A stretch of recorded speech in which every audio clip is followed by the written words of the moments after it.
Ағаштың сабағын бастайық. Ол үшін балалар бәріміз ортаға шығайық, кәнекей келе қойды. Орындықтар сықылдайды, ағайламаш бала. Келпеді, тұрағы тез-тез. Дөңгеленіп тұрағандар. Балалар, бізде асық деген сөз бар, иә? Асық деген жалпы ол не? Ол сүйек. Асық. Ал және сонымен қатар асық деген бізде етістік бар. Асық ойыны бар еді, дұрыс айтасың. Асық деген етістік бар, сол етістікті пайдаланып, бәріміз бір-бірімізге тілек айтып шығайық, иә? Мысалға былай, Нұрали, сен бүгін барлық тапсырманы орындауға асық. Сен жақсылыққа асық. Тамаша. Рахмат, сен білімді алуға асық. Тамаша. Қол алайық. Сен жақсы білім алуға асық. Кеттік. Армандармен жетуге асық. Мектепте асық. Білім алуға асық. Осындай жақсы тілек айтайық, балалар. Дауыстарын шығар. Мейірімділікке асық. Тапсырмаларды үлгеруге асық. Жетістіктерге жетуге асық. Сауалға асық. Қызыл диплом. Бітіруге асық. Аяқтасаңдар Амалыңды беске бітіруге асық. Жақсылық жасап, білімді болуға асық. Тамаша. Мектепті қызыл дипломмен бітіруге асық. Бағашы Мейірімді болуға асық. Мейірімді болуға асық. жарайды. Жақсы, рахмет. Ал енді қазір балалар топқа бөліп жіберейік. 1, 2, 3, 4-ке бөлінейік. Иә, саналайық. 1, 2, 3, 4 арай. Балалар, мына топқа келіңдер. Екілер ана топқа барамыз. 3-те мына жаққа кетті. Тез-тез орындамыз. 3-те мына жаққа келіңдер. Кім 4 болды, мына жаққа барамыз. Бүгінгі күнде жазыңдар 23-ші қаңтар сынып жұмысы.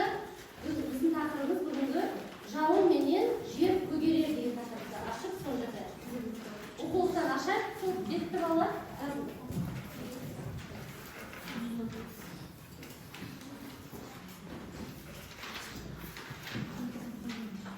Оқиық кәнекей. Кім оқиды мәтінді? Дауыстап, әдемілеп, ұзарынан оқиды.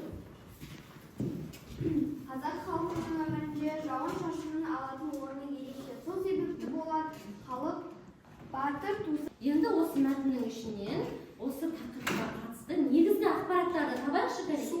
Қандай негізгі ақпараттар бар? Қандай болса жауын-шашын. Не дейді? Қайта айтамын. Судың адам өміріндегі пайдасы қандай болса, жауын-шашынның табиғаттағы рөлі сондай. Жақсы, тамаша, жарайды. Жазып қоямыз дәптерге. Тағы да қандай негізгі ақпараттар табайық кәнекей. Өте жақсы, мақал бар екен, иә? Тамаша, батыр туса, ел ірісі, жаңбыр жауса, жер ірісі екен. Жазып қоямыз. Екі ақпаратта құтақ келесі. Сәуірдегі жауын сауып, тұрған сауын. Өте жақсы. Сәуірдегі жауын. Сәуірдегі жауын сауып, тұрған сауын. Сауып тұрған сауын. Жазамыз. Осы ақпаратты үшеу таптық. Және біреуін айтайық. Қазақ халқының өмірінде. Әр топқа бір негізгі ақпаратты аламыз да, соған қатысты ойымызды айтамыз.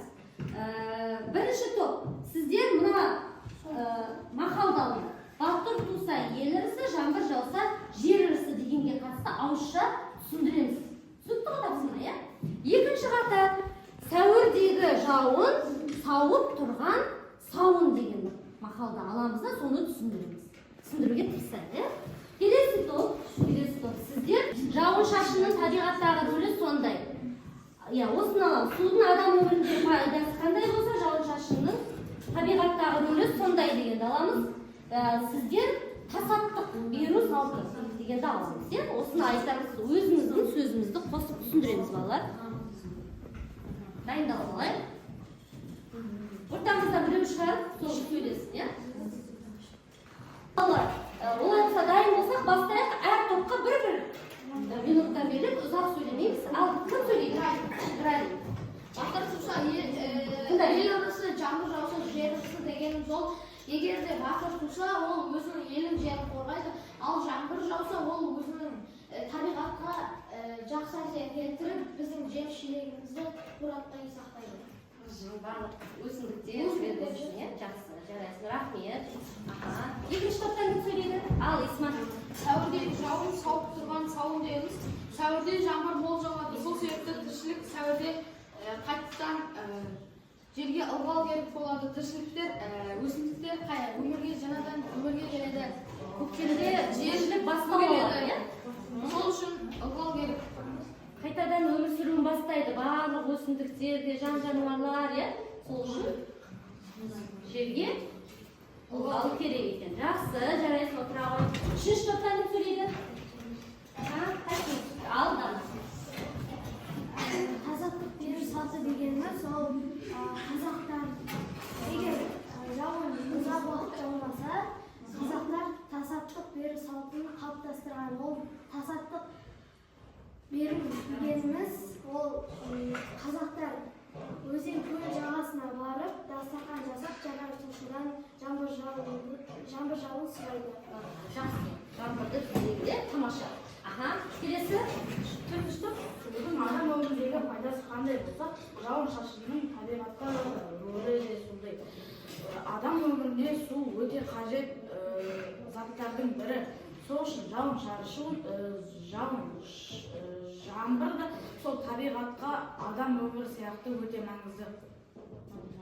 Жақсы. Тамаша. Келесі тапсырма бізде.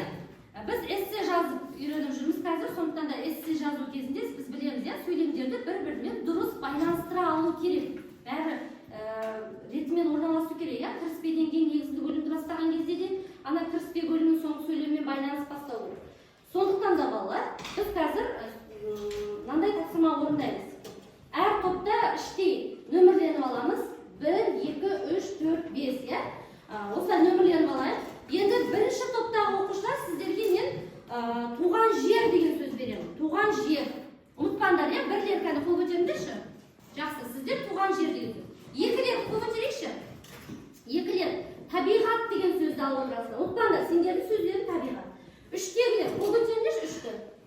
Сіздердің сөздеріңіз жер ана. Ұмытпаңдар, жер ана деген түсінеміз ғой? Ол жер, иә, кәдімгі. Нөмір 4-те қол көтереміз. Жауын шашын. Нөмір 5, сіздерде нөмір 5-тер жоқ. Нөмір 5-тер махаббат деген сөзді аламыз, иә? Әртүрлі болады. Табиғатқа деген махаббат болады ол. Анаға деген махаббат әртүрлі болады, иә, ол? Қазір мағынасына қарайсыңдар ғой енді. Енді былай істейсіңдер бала. Сендерге берілген параққа өздеріне берілген сөзге сөйлем құрайсыңдар. Бірінші сөйлем құрамдар. Ойланып алып, әдемі сөйлем құрайық. Бұл балалар біздің мәтіннің бірінші сөйлемі болады. Жазыңдар.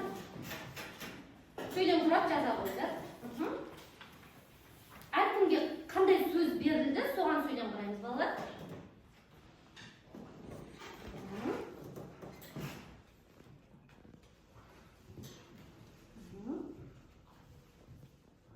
Құрап қойдық па? Болсаңдар айтыңдар, е? Болдым деп.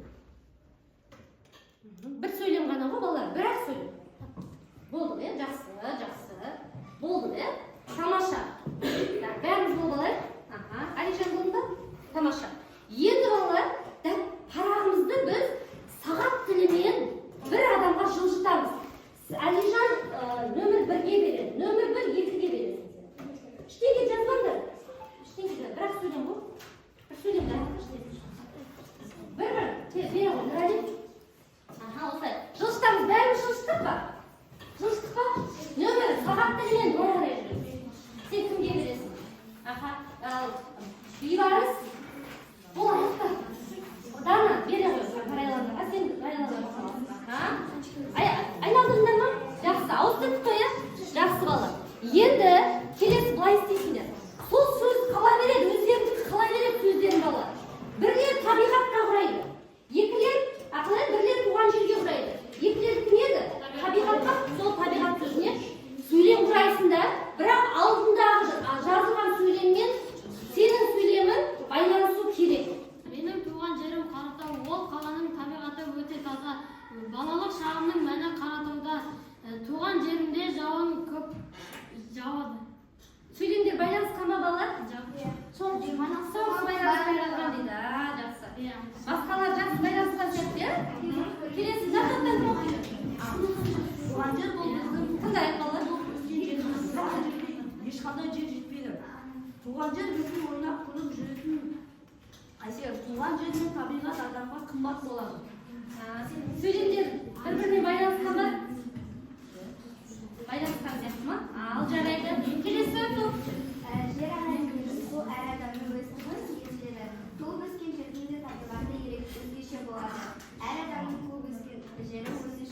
ыңғайлы.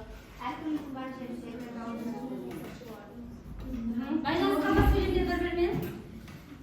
Онша емес па? Неге мұнда оны таңдадыңдар? Басқасын таңдамадыңдар. Өзен байланыспай алма не? Жарайды, жақсы бала. Жақсы деген мәтінді дәптерлерімізге көшіріп алайық.